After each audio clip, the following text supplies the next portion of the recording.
Welcome on this Sunday morning to another Your Lurgan Podcast. I'm Donald McCone. And I'm Michael Scott. Hello. And it's well you're looking, I have to say. And you're in my home today. We were going to plan this for an outside broadcast, but, well, it seemed like a better idea to be here and indoors because the weather's been unpredictable over the weekend, hasn't it? As I left my house to come over to your house to film this, record this, whatever way you want to put it, there were hailstones, and now looking out the window, it's a lovely summer's day. Oh, of course, that's it. But the sun always shines in Lurgan all day long. Just the fact that the clouds get in the way and the hailstones, that's the only problem. But such is life. Well, let's get to what we've been looking at in the news over the last week. Plenty to look back at. Been a busy wee week. It has been. It's been a week where there's been some big stories around this part of the world. On Friday, we broke news. Something which is going to affect a lot of people in the town and villages and everywhere around that Power NI are putting their prices up by 27.5%, which That's a quarter in layman's terms. Over a quarter. 25p in every pound. It's going to go up. That's wild. It affects across Northern Ireland over 400,000 customers, which is mad. I mean, how people are meant to cope with the rising cost of living, I have no idea. I mean, we're not. This is not something that's just affecting. It's affecting the poorest people, obviously the worst. It's affecting everyone. It's wild. I mean, I went on Tuesday to fill up my tank. I was only half full, and I put in the same amount of money it would have taken me to fill my car about 6 months ago, maybe a year ago. It's crazy. And there doesn't seem to be anything being done about this. Why is nobody doing anything about this? Or the people in power who should be out there helping people who are most vulnerable, not just most vulnerable, but everybody, people who are paying their wages, are doing nothing. I am sick to the back teeth of this. Something needs done. And it's just... You can tell I'm a Power NI customer as well, can't you? But it's nothing to do with that. It's nothing to do. I think anybody who gets an electric bill from any company is just expecting a price rise at the minute. Can you excuse me a second? Yes. You just hold that, because no problem. On the basis of that, I have a very important thing to do. Oh. Without showing too much. Just lean over this way. Oh, were you turning off that just to save a bit of power? I was turning off to save a bit of power. Have you any candles? Yeah. Do you know something? 4 candles, but it's an old routine from Morgan Wise. Have you? Or thereabouts. That's another thing as well. See, in shops, can't find candles anywhere. That's a different story. But it's crazy. It's crazy. The price of everything's going up.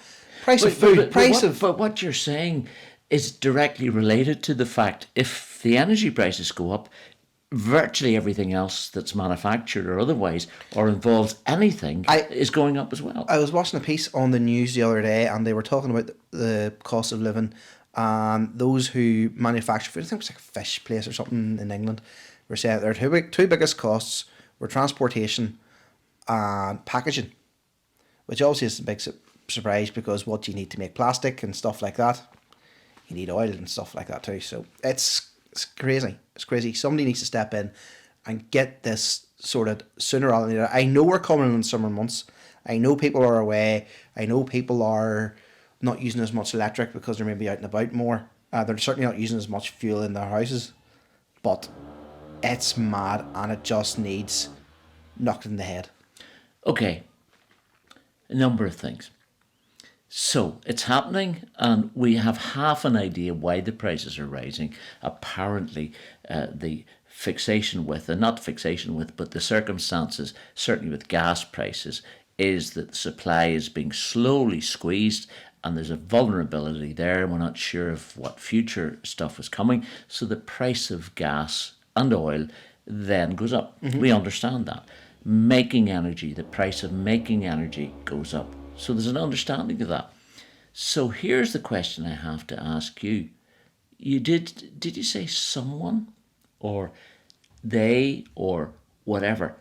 Who do you think can actually affect the change that you're talking about? Who can actually affect bringing your prices down? Because it's easy to say they should. Well, do you know something? They should. That's actually a good question. I'm talking about more general because I don't know. We've had the government introduced recently a 5p tax, or was it fuel duty tax? Or fuel duty, or I can't remember what it's called, but they took 5p off. We're going to take 5p off the duty for tax. The prices go down? No. So somebody's making money somewhere. The other discussion. Well, the discussion has been take VAT down and bring us some sense of prices being lowered and cutting the margins in the opposite direction. And the other thing comes back from government in particular. We cannot affect the VAT, because if we do that, we're breaking rules and regulations, and it affects the future investments of big companies. That's the usual argument. What do you say to that? The future investments of big companies. I'm talking about energy companies, what about exploration costs, all sorts of stuff. What about the man and woman in the house who are making choices about whether they can feed their children or whether they can heat their house? Just because I asked the question doesn't mean that I believe the question. No, I know that. I know that. Well, that would be my response. Think about the people who put you in power. So how do we affect that change then as individuals listening to this podcast here? Talking about it on podcasts. Yeah. It really is a big solve. It solves a lot of the issues here, doesn't it? I just think a lot of people are thinking the same as me, and I don't normally comment on issues because of my job and well, some of the times I just talk a lot of nonsense anyway, to be quite honest.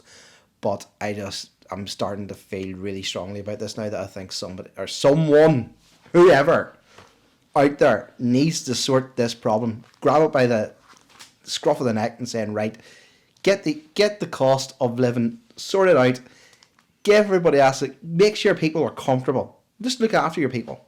That's what any good, I don't want to say good government. I don't want to slate the government, because I don't, well, somebody sort it out, please. Thank you. That's the end of my rant. Answers on the postcard. I've lost the run of myself. Yeah, definitely answers on a postcard. We've only started recording this thing. Yeah. I've lost the run of myself.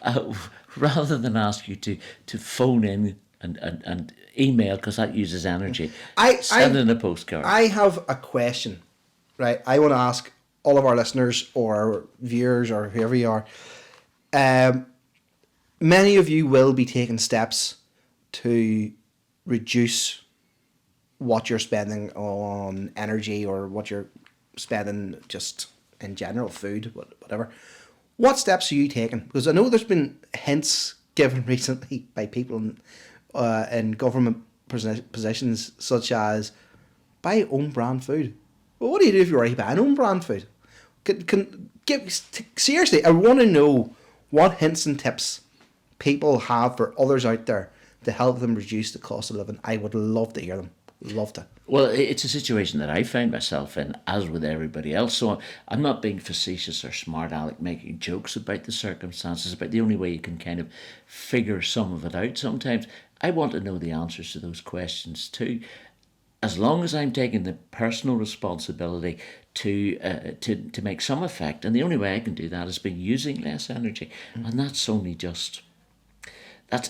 relatively easy for me. It's families that are finding themselves impossible, not so much now, but during the winter months, to heat the rooms for the children. Yeah. It's austerity central, isn't it? And you always hear these stories, families are making these choices, and you go, right, okay, it's happening.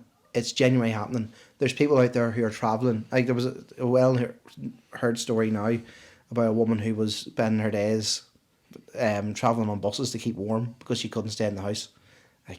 What is going on in this country? Sort it out. What disappoints myself is when you say, and it's particularly from government, from the kind of Westminster basis of patronisation, when they're telling you information about this, and you should do this, and you could do this, and you could do other. And these folks, without slating people who earn lots of money, these people are earning enough money to have about 40 meals a day. Anyway, we're on a personal hobby horse on both accounts. Let's go back to the news again. That is news. I mean, that is real news that we're talking about. And I'm being serious. Anybody out there who has any tips, please send them in. We will publish your hints and tips, because people out there need help. So, Anyway, one of your hobby horses from last week, in fact, your main hobby horse forever, is Lurgan and how it can be improved. Well, we have got news on, well, I suppose it actually appeared during the week, but we're chasing this up as we speak, actually. That Home Bargains have announced that they're opening their superstore on Millennium Way on the 17th of May. This has been out there for a long time, and it's been slowed down for what, year, 2 years? It's taken a long time for it to get to this stage, and to be honest, it seems like it's a long way away too. I mean, we're talking what, another 3 months.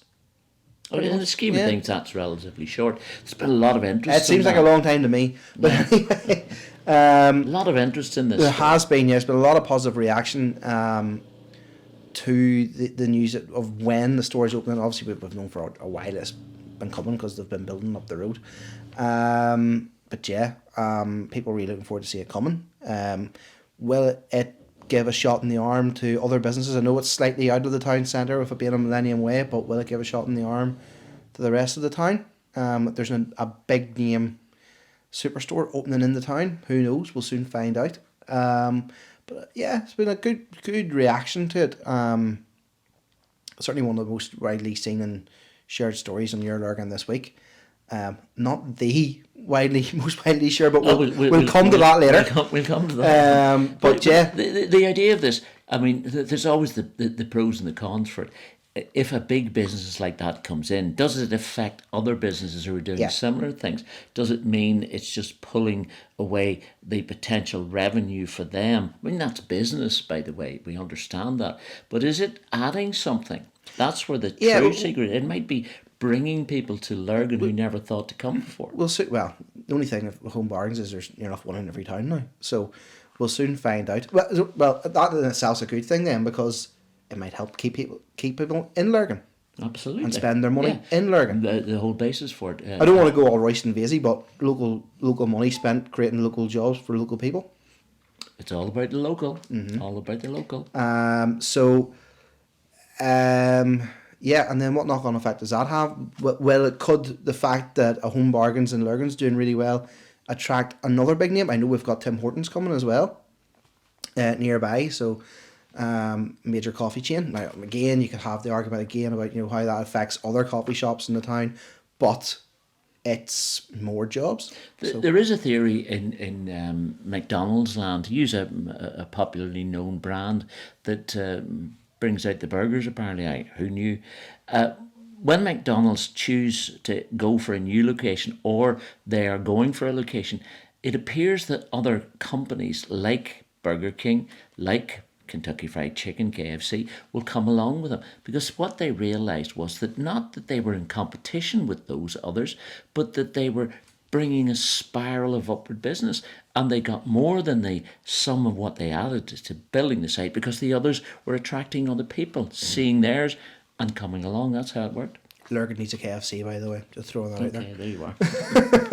who knew that one either? Yeah, but yeah, no, it's had a really good reaction, and yeah, we'll see. Hopefully, we'll get a sneak peek around the shop whenever it opens. I'm waiting on details coming through from Home Bargains. You may well have them by the time this podcast comes out, but at the time of recording, Home Bargains haven't come back to me yet. But they have a sign up saying that they're definitely opening on the 17th of September. So we'll take it as granted that sign is true. I'm not the biggest retail man out there. I mean, I go to shops occasionally and I look at them, and I usually avoid them.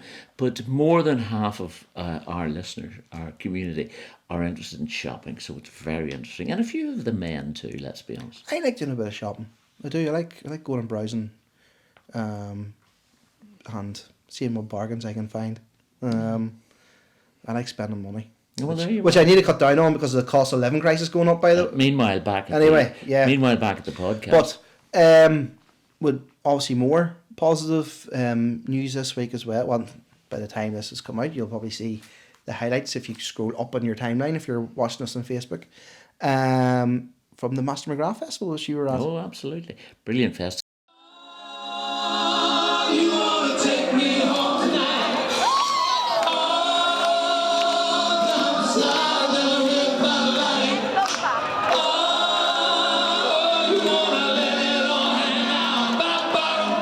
You make the right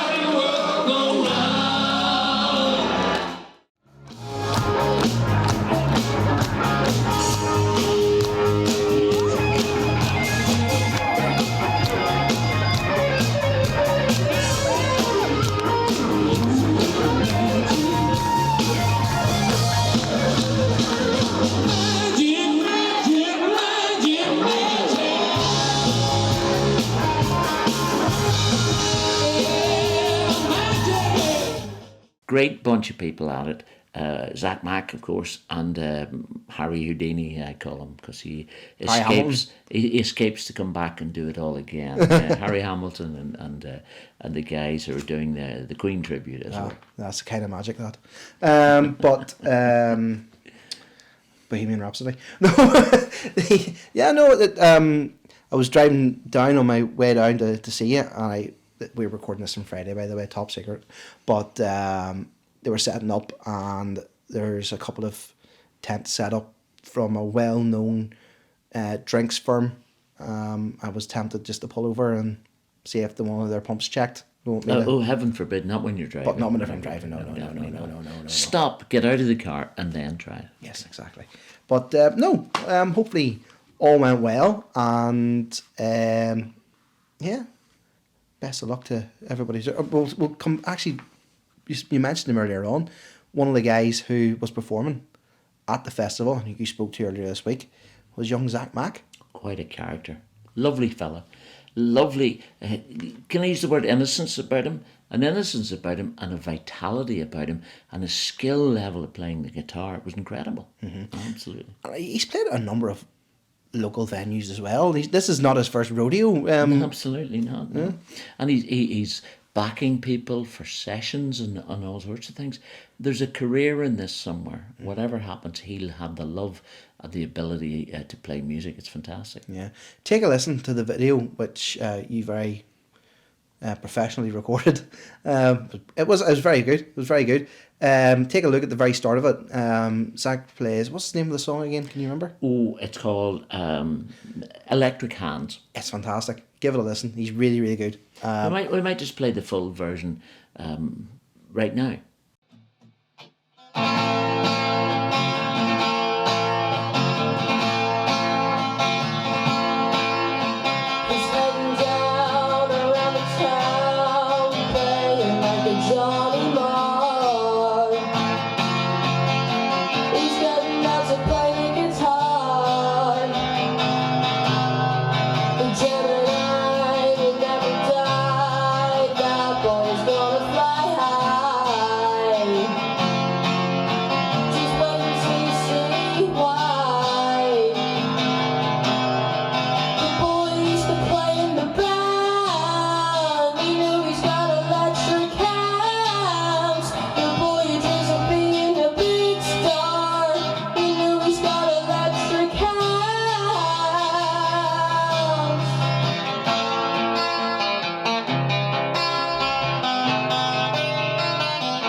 Magic of podcasts.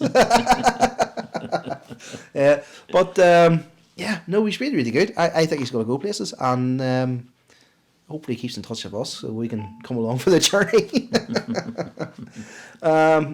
He's not the only big name that's featured in Your Lurgan this week, though. No, No. not by a long stretch. No. The most popular story on Your Lurgan this week was the news that we didn't break it, but news that we brought on Thursday, that one of the world's best, I don't want to use the term glamour models, because I don't think she is that. I don't think she is that anymore, but No. she was known for that. Katie Price. Or Jordan. Or, well, depending on which newspaper you succumb to. I think she's ditched the Jordan now. She's just full on Katie Price now. Visited Lurgan on Friday. Never thought I was saying that. And I think, in fairness, if we shared that story, a lot of people thought it was April Fool's all over again. But no, Katie coming to Milano Hair and Beauty. Well, you join us live here on William Street as Katie Price has arrived to join us for a makeup session, I believe, I understand, here in Milano Hair and Beauty. So welcome. Round of applause would be appropriate. Hello there. Very popular. We understand a flight a little bit late. We're going inside. There's a lot of young ladies here outside. Can we have a quick word here? We're with Your Lurgan. This is Victoria, I understand. Victoria, yes. You're here tonight. What's made you come? I've been a big fan of Katie, so I'm just here to see her more than the makeup. Okay, so you still have to pay to get into this. Yeah, so you it's well worth it. Wow. Well worth it. And you pick up a few tips as well. Well, I'll try. I'm here just to see Katie more than anything. And have you seen her before, met her before? No, never. Just followed her, read her books, bought all her merchandise, stuff like that. Quite the story, quite the family. Uh-huh. She's here on her own today. Pardon? She's here on her own today, though. Yeah, she's got her friends and stuff with her, see, so yeah, I'm looking forward to the night. And you come all the way from... Porto. Let's see if we can talk to a couple of the other ladies here. Yeah. What's your name? Tracy. Tracy. Yes. And where are you from, Tracy? I'm from here, Lurgan, and I have also been a big fan of Katie all my life. I've a wee book and all here to get signed and all as well. Let's see the book. Let's see the book. I mean, she's... Oh, this Such is a with her family son, mum, Harvey. yes. She loves Harvey, doesn't Yeah, oh my goodness, she's a great mum. she? Yeah, comes across. Yes, yeah, And quite a character, too. yes. Down to earth like the rest of us, Down to enjoys earth. the crack. I think that's half the appeal, isn't Yeah, it? it is, surely. No airs and graces. No airs and graces. Like yourself. Yes, exactly. Like yourself. Well, thank you very much Thank for you, joining us. thank you. Here's a young lady who is connected with the store. Tell us the connection here and your name. My name's Susan. Thomas is a very good friend of mine. We've known each other for years. You know, he's such a great person, and then Connor as well. All the girls are, Rebecca, Danielle and Sarah Louise. Everybody's great. It's such a fun loving salon, and Katie is going to absolutely love it here because the whole staff, they're all perfect. Like, they really, really are. Katie's had a number of careers. She started off as a model. That's how we all kind of know her. Turns up on television programs like I'm a Celebrity, Get Me Out of Here. Yeah. Turns to singing, doing all sorts of things. Yeah. And then the shows that she shows her life, the kind of those type of shows. You're into performance yourself. Performing from a very small age. Doesn't give me age away, but yes, a very You're small still age. a very small age, aren't you? Well, yes, yes, I've been performing from I was 7 and toured with opera companies and theatre companies in Wales and Scotland and all over. And I'm now a professional singer, and I'm a teacher of musical theatre for Fort William Musical Society Youth up in Belfast. Would your roots are Belfast, Lurgan? My dad's relations, the McPig family, Mickey Marty's roundabout, that's a wee clue, by Barnbrack. So yes, that was my relation. So we come from a very musical background, running for generations, and now some of them have passed away, which is leading us all down to us now. So we have to try and take over and keep the name alive. Well, good for you. Are you going to give us a song? Oh goodness, no, definitely not. What sort of singing would it be? I mean, you mentioned operatic. That's Yes. a very specific type of thing. Yes, I'm trained classically and have music and musical theatre, so I've been in the industry for quite a long time, so my forte would be church music, classical and opera. What other stories were there? We'll move into sport. Oh, Bowls, Lurgan Bowling Club The ladies were good this week, weren't they? They had a win. The B team had a win. The veterans lost, I think, off the top of my head. And the A team, love it as their plan comes together. One of the greatest headlines I ever came up with. You think so? I came up with that one day, and back in my previous existence as sports As long editor, as the they're- Bombers leader, and I sat for 2 days giggling away to myself that I had written this in a headline. Nobody actually caught it. Good for you. No airplanes involved, of course. No. I ain't get no brain fool. Yes, Lurgan beat Bestbrook, so we have reports from all those games on Your Lurgan. Lurgan Bowling Club have been very good to Your Lurgan and sending the reports. Of course, anybody out there who wants to send a sports report into Your Lurgan, we'd be more than happy to hear from you. sport@yourlurgan.com is the email address. And yeah, we're happy to give you all the publicity. For example, Saturday, on Your Lurgan, we promoted the fact that the bowling club was looking for new players. They have done a very snazzy poster, which we've shared on our social media pages. And yeah, anybody's interested in playing for them, look up Your Lurgan, you'll find all the details. Very interesting sport, actually, bowls. You ever played? I've watched it from afar. I think I've thrown towards the jack a few times. I did go down one day about a year and a half ago and met some of the members there. It was lovely. So I might do that again someday as a wee feature just to see what they're up to. Why not? Absolutely, yeah. One of the biggest functions in local Gaelic didn't actually happen on a Gaelic pitch, did it? Nope. You were down again, something which I was glad to avoid. Sorry, but country music is not my thing. But you were down. It doesn't speak that highly of you either. No. We wouldn't get on. We wouldn't get on, me and country. But Erog had a big event on Thursday night in Ashburn. Thursday night, Ashburn, really good night. I was invited there by Ian O'Hagan, who's the chair of the club, and they have a few members there who are very much committed to the idea of country music, and thought that they'd reach out to Tony Allen. Tony Allen is part of Foster and I have to say, I did not know Tony Allen was living around here. He's been living here for 15 or 20 I years. never knew that. And his wife, Trina, is from Ahagall and Ahalee There you direction. go. He's probably the most famous man around this part of the world. Absolutely, even more famous than you and I. Absolutely. Yeah. And I will not mention anybody else. But yeah, so they attracted a number of artists, among them Hugo Duncan. Hugo's the compere, as you saw. Yes, absolutely. And Skittle Led Idle a wee bit during the commentary too, of course. Introduced himself to everybody and the audience, and there was young Owen Mack, no relation to Zach Mack. No. And Kenny Archer and Yodeling Kenny Archer. Brilliant. yeah, he was yodeling. Yeah, he was yodeling. I have listened whenever I worked in the Newry Democrat. We always listened to Talkback. We always listened to the news programs to see what's going on, tricks of the trade. But sometimes we just never bother turning over the radio. Not just because we were lazy and couldn't be bothered. And Hugo always came on, and we listened to Hugo, so we know all their names. We know who they are. Absolutely. Well, Hugo was pleased to be back in Lurgan. I think, as you see in the report, he hadn't been here for about 30 or 40 years. I played in this place years and years and too many years ago, and I used to play all about. Do you know a man? The first man I came here for was a man, Bill Carville. Oh yeah, he Bill, used to be on the railway. Well, yeah, Bill was one of the first men to bring me in round here, and Bill was a gentleman too. He run dances down the road and the club down the road there, and it was just lovely.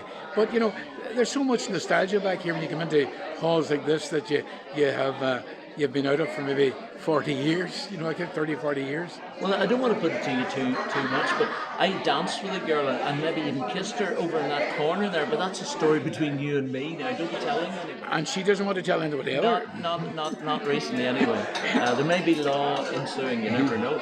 You're here tonight.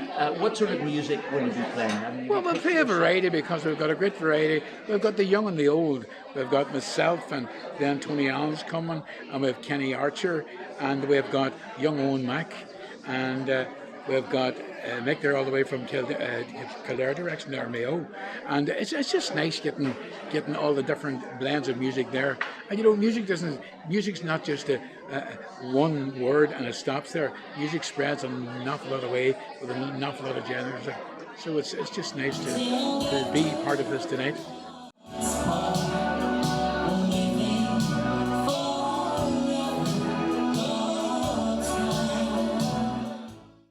So that's just a wee flavour of the night. And it was a good night, and they raised funds, and they'll probably raise more. It was for their underage teams, and they're keen to encourage them. It's a very important aspect, not just of Gaelic clubs in general, but of schooling in particular. And one of the fellows who you saw in our report, who is part of all that, is Jerry Brennan. And Jerry is someone who, as vice principal of Lismore School, is trying to encourage young people to get involved in any sort of sporting activity or external activity. So it fits into that whole idea of well-being and encouragement from a very young age. It was a really good night. Good night fun. Good. Hopefully there is plenty of money as well for the young lads who are off. Isn't the Fela Cup, isn't it? It's going to the Fela. It's a local County Armagh, then goes up to Ulster level, and then goes to an All-Ireland level. And part of the festival every year, when I get to the All-Ireland levels, they invite clubs from all across the United States, the UK and everywhere. Because when I lived in San Francisco, there was regularly a young team of under-15s and their family travelling to Ireland to be part of the Fela. So it's really good to be involved in that. By the way, I just want to clarify my comments from earlier. I have nothing against the idea of clubs fundraising, but I do have, I don't like country music. Yeah. I just want to clarify that. Yeah, don't worry. The letter is in the post from Hugo and his solicitors and the rest. Don't you worry. You said it here first, and we'll come and represent you in court. After I get the cost of living crisis sorted out, I'm coming for country music. Well, let's hope that the crisis is averted somewhere or other. My wife's going to see, what do you call him? Your man from America, the big name. Oh, Garth Brooks. Garth Brooks. Oh, yeah. God, aye. Yeah. Well, on the plus side, we get the house to myself for a weekend. So, anyway, hey, I'm just we were talking earlier on about the weather and how we were going to do the podcast outside. I was talking about how it was nice and sunny outside, bucketing outside now. So Yeah, we made the right choice. the rain in Spain stays mainly in the plain, but here in Ireland it drops from the heavens all the time. So, what have you come up this week? What have I coming up this week? I have a number of things actually now that you mention it. I will be going out to see another organisation. You remember we went out to visit what happened in the Salvation Army? Yes. Well, I'm hopefully teaming up with the folks at the Jethro Centre. We're going out to find out about what goes on there. I'm going to meet one or two people. I'm keeping it a secret. But it's all going to be country music from now to the next semester in college, because I know you love it so much. With those, For those of you who are listening on Spotify or Anchor, I'm just looking here with a strange look on my face. Yeah, that'll not be happening. So,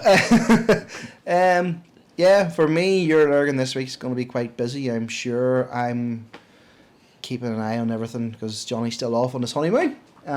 So, yeah, it's going to be a busy one. But well, we look forward to catching up with you during the week, of course, and coming and joining us again for another podcast. Could be in the same location. We could move it to the south of France. If hopefully the weather's a lot better, and we'll if you we'll not need to go to the south of France. No, but if you could pay the budget, we'll go to the south of France. I insist. Good luck with that. Cost of living crisis. Thank you for watching and listening to the Your Lurgan Podcast. If you want to get in touch, easy peasy lemon squeezy. info@yourlurgan.com. The letters, emails go to Michael, and if it's nice things, he tells me. If it's not, I still tell him. He still tells me.